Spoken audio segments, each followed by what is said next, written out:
1977 புரட்சி தலைவர் எம்ஜிஆர் அவர்கள் தமிழ்நாட்டில் ஆட்சி அமைச்சாங்க. ஆனா அதுக்கு முன்னாடியே 1974லயே இங்க புதுச்சேரியில அவங்களோட ஆட்சி அமைஞ்சது.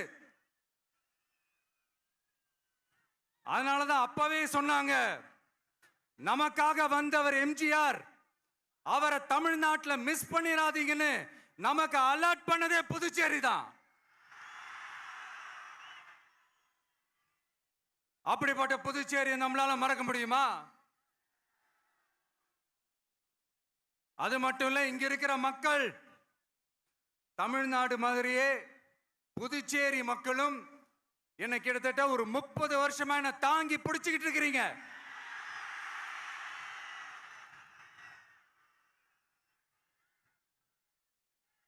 அதனால இந்த விஜய் தமிழ்நாட்டுக்கு மட்டும்தான் குரல் கொடுப்பான்னு நினைக்காதீங்க. அப்படி பண்ணாத தவறு புதுச்சேரி மக்களுக்கும் சேர்த்து தான் குரல் கொடுப்பான். அது என்னுடைய கடமையும் கூட. அதனாலதான் இங்க நீங்க ஃபேஸ் பண்ற பிரச்சனைகளை பத்தி இன்னைக்கு நான் பேசுறதுக்காக வந்திருக்கிறேன். அது மட்டும் இல்ல, இந்த புதுச்சேரி கவர்மெண்ட்டை பத்தி நாம சொல்லியே ஆகணும்.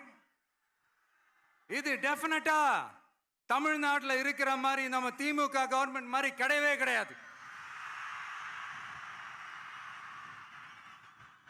ஏன்னா வேற ஒரு அரசியல் கட்சி நடத்துற நிகழ்ச்சியாகவே இருந்தாலும் அந்த நிகழ்ச்சிக்கு தன்னெழுச்சியா வர நம்ம மக்களுக்கு பாதுகாப்பு கொடுத்து பாரபட்சமே காட்டாம இந்த கவர்மெண்ட் நடந்துகிட்டு இருக்கிறாங்க.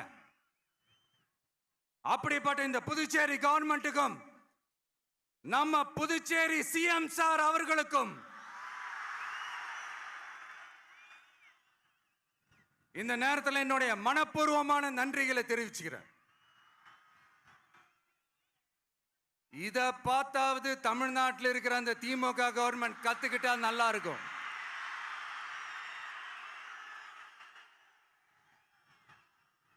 ஆனா அவங்க கத்துக்க மாட்டாங்க. பரவாயில்ல, வரப்போற எலெக்ஷன்ல 100% கத்துக்குவாங்க. அத நம்ம மக்கள் பார்த்துக்குவாங்க.